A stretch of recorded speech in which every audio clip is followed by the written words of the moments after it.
What's going on, everybody? Welcome back to some more Marvel Snap, and we have a new season upon us. Black Panther season is gone. Silver Surfer season is here. So let's take a look at the season pass. We'll take a look at the card. We'll talk about some uses, and then tomorrow or the next day we'll get into some gameplay. So obviously, as soon as you buy the pass, your first reward is the Silver Surfer, a 3 energy, 0 power card with an on reveal. Give your other 3 cost cards plus 3 power. So that could spread a pretty decent amount of power to your board. Like, even without, let's say, energy cheats, ignoring your Psylocke, ignoring your Sarah, ignoring all of that. If he played a 3-drop on turn 3, a 3-drop on turn 4, a 3-drop on turn 5, and then on turn 6 you played a 3-drop plus Silver Surfer, you'd have at least 4 3-drops on the board, which means this Silver Surfer winds up being a net of 12 power. So that alone is, pretty solid. And doing things like mixing in a Psylocke so you can play 2 3s on turn 5, or mixing in a Sarah so that you can play multiple 3s on turn 6, or you could play 3 3s on turn 6 instead of 2 on turn 5. There's a lot of cheeky ways you can make this even stronger. And I think an underrated aspect of this kind of deck is that most of the, I call them hate cards or your tech cards, are at the 3-cost slot. We're talking your Killmongers, your Juggernauts, your Rhinos, your Cosmos, Rogue. There's so many hate cards on 3 that you can kind of naturally play a deck that disrupts a lot of strategies just by playing all the 3-drops you can for Silver Surfer. I haven't messed around with it yet, so I don't want to give an opinion on how it actually plays out, but in theory it sounds fun, and it sounds at least somewhat powerful. Silver Surfer in a vacuum is obviously very powerful, so it kind of depends on how much power can you push on the board with your other 3-drops, and how much can you disrupt your opponent to keep the point totals close enough where Silver Surfer pushes you over the top. And I can see a lot of avenues where that would be the case, and we'll have to see how that works in practice, but we'll get more into that as we move on. This is the level 50 variant. I actually think I like the base one better. This is still a cool variant, but I think I like the base one better. So you got your normal rewards, you got your level 7 mystery variant. That's no Moon title. I don't know if it's a pun that I don't know. There is a new collector variant, which I like quite a lot. I don't think it'll replace the one that I'm currently using, but this is a pretty cool one if you don't already have a top tier collector variant. This probably slides into your top tier slot. You got the board. I don't love that card back. I love this title. The Silver Couch Surfer is incredible. We got an Infinite. The Infinite variant, my only criticism is it looks very similar to one of the other Infinite variants. We'll look at that one when we hop into the collection. I don't know if maybe just the art style behind the Infinite and just the way it works in the comics, maybe there's not a lot of flexibility on that front. Maybe like this just is the look. But I feel like it looks very similar to a lot of the other variants. Insatiable Hunger for Tacos is also an incredible title. This might be my favorite card back in the game. It's simple, it fits the Snap color scheme. When you look deeper, it's got really cool layers, and it fits kind of the infinite border color that they added. So I like that one quite a bit. And then you get into your caches. I haven't gotten any variants from these caches in a couple months, so we're gonna ignore those bad boys for now. So now let's take a look at the library and see some options that we have for playing with Silver Surfer. So like I mentioned, Psylocke is a decent option.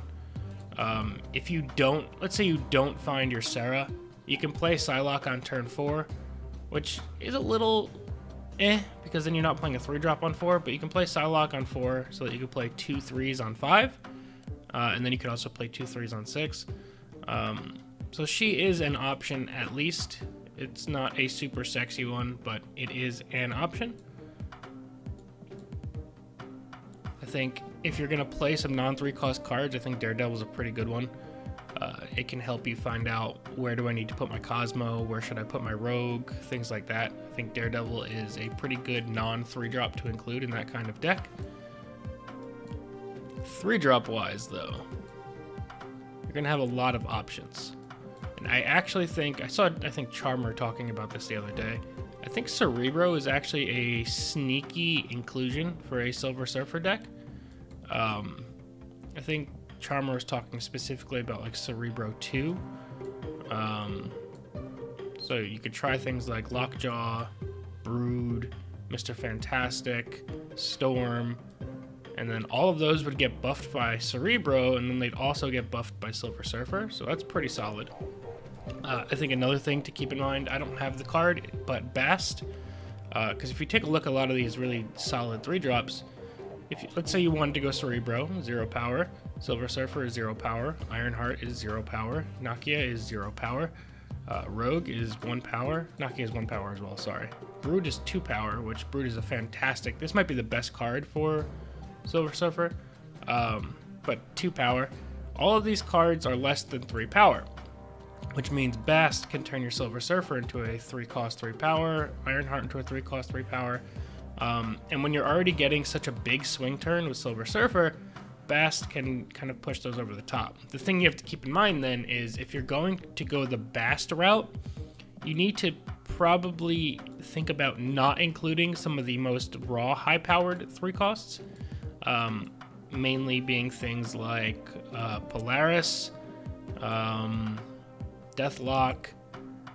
I mean, Black Cap, I don't think you'd run her anyway. Swordmaster, Maximus, those are the cards that there's going to be kind of there's going to be multiple types of Silver Surfer decks, but you're going to have kind of 2 avenues of like play the strongest 3 cost cards and buff them with Silver Surfer, or play the weaker 3 cost cards with good effects, buff them with Bast, and then buff all of them with Silver Surfer. So I think those are the 2 main avenues you're going to see people kind of pursue. But there's quite a bit of, flexibility with your drops here as well.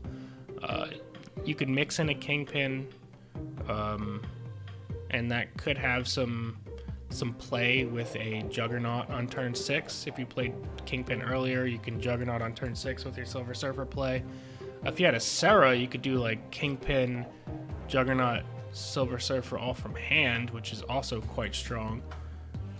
Hulkbuster you don't really want because it combines, so it's not really going to do what you want to do. You could potentially run Wave just to get out your Sarah earlier, but I think some of the cards that I know for sure I'll be running, Juggernaut will definitely probably be in my list, I would say. Killmonger will be in my list.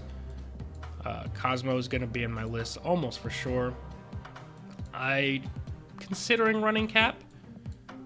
I think Lockjaw is a solid option. If you go the route of the other deck, like, let's say Cerebro 2 is in its own little world, then you have the strong 3 power cards. If you go the weaker 3 power cards with good abilities and you want to use Bast, I think naturally you want to use Lockjaw as well in that list, because things like Ironheart are already pretty good if you drop it into a Lockjaw regardless, but then if you have...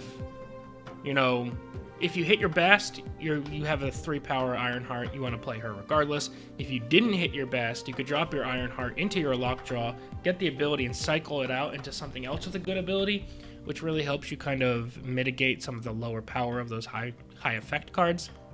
I think Wolfsbane is another great option as well for those kinds of decks. So I think those are the 3 main avenues that I'm going to explore. Is Charmer mentioned the Cerebro 2 kind of Silver Surfer hybrid. I love Cerebro, so I will definitely be exploring that. I will be exploring kind of just a natural play the good 3 drops deck with a lot of your tech cards, and then your Polaris, your Maximus, your Swordmaster, just to get high power on the board. And then I will also be pursuing kind of once I unlock Bast, I haven't pinned in the shop right now, but playing a Bast plus weaker 3 drops with good effects, mixed with Lockjaw, and do that as a Silver Surfer deck. So those are the 3 main things that I am looking forward to trying, and you'll see some gameplays of those over the next couple days. But yeah, that's going to be it for now, guys. Let me know what you guys think of the Silver Surfer, how you guys will be using him, or if you've had some time to test, let me know how it's been working out for you so far, or what archetype has been playing out the best for you. But yeah, that's going to be it for now. Thank you all so much for watching, and we'll see you guys next time. Peace.